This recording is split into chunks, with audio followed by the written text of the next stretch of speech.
Good morning. It's been one of those annoying weeks where real life has somehow managed to get between me and getting on the bike.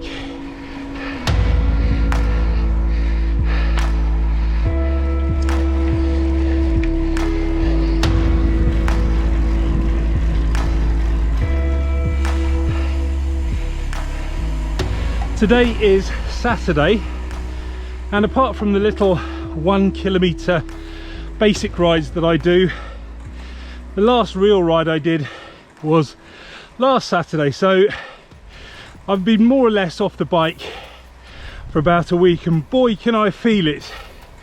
Now the reason for that is a couple of things.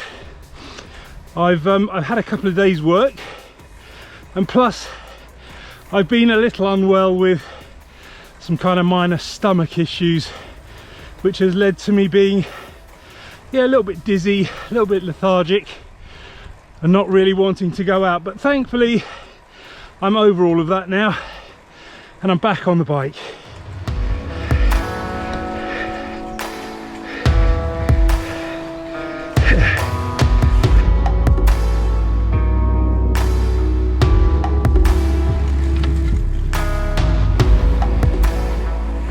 At the moment, I'm trying really hard to earn a living as a full-time YouTuber, and that's because, thanks to a couple of major world events recently, namely Brexit and COVID, my regular work as a freelance cameraman virtually disappeared overnight.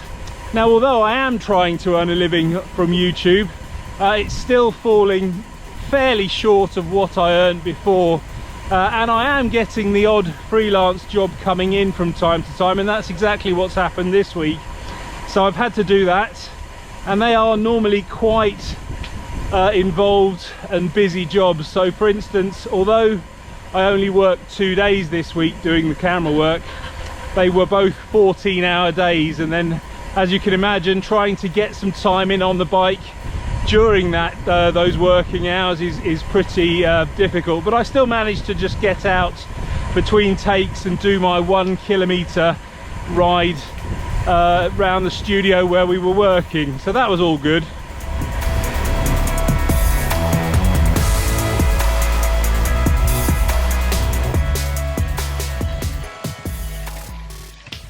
I think the minor illness that I had must have been some sort of food poisoning, because I had a very unsettled stomach and I felt a bit dizzy and lightheaded, and I just generally felt very lethargic. Unfortunately for me, I had to work like that as well, so as you can imagine, that wasn't a barrel of laughs standing behind a camera for 14 hours for 2 days. So yeah, thankfully that's all over and done with now, and the invoice is sent, and I can breathe another sigh of relief. I don't think I'm completely over it, which is why I'm not over enchanted at the idea of going out and doing a massively long ride today either. So I'm just doing a very easy little tick round, maybe 10-15 kilometers, just to get my legs turning and just to get back into the swing of being on the bike again.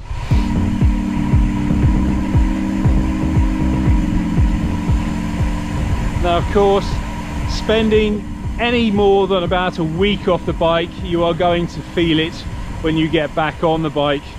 And my general rule of thumb is that if you spend 2 weeks off the bike, that's basically half your fitness gone. Doesn't always work like that, but I think it's kind of a place to start from.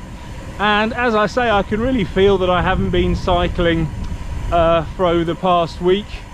I can feel it in my legs more than anything. I think my breathing's okay, my cardiovascular fitness, but I can certainly feel it in my legs. So I just need to kind of just get back, build up the rides again, and yeah, hopefully start enjoying it a bit more.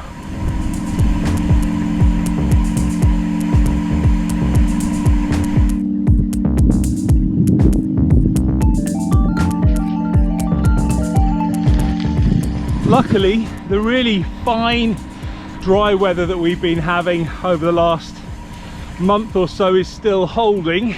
Unfortunately, the really hot stuff, where it got up to 35, 40 degrees, that's eased off a bit as well. So today is a very pleasant 27 degrees. Still a bit of a breeze, but it's still a very pleasant ride, and I'm really looking forward to getting out and doing some more rides in this lovely weather next week.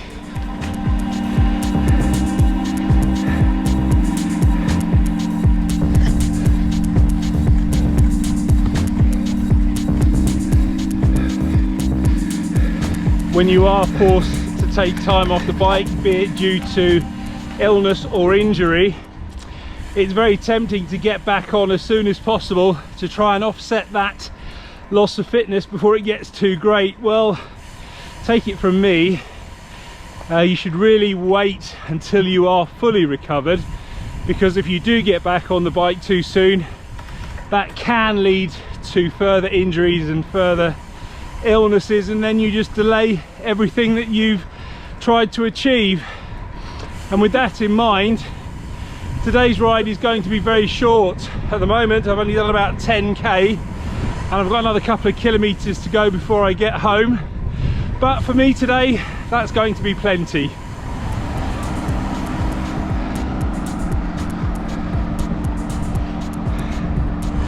And if any proof was needed that I have lost a bit of leg strength, going up that hill there over the past couple of weeks, I've managed to do it on the big ring on my front derailleur, but today, yeah, I had to drop it down to the small ring.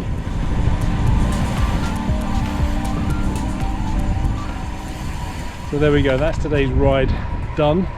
Not the longest, that's only 12 kilometers, but yeah, 12 kilometers is going to be a lot better than 1 kilometer, and 1 kilometer is going to be infinitely better than 0 kilometers. Thankfully, I'm well on the road to recovery now after my illness, so I'm looking forward to just building the kilometers up again and just getting back to where I was, yeah, about 10 days ago. Wish me luck.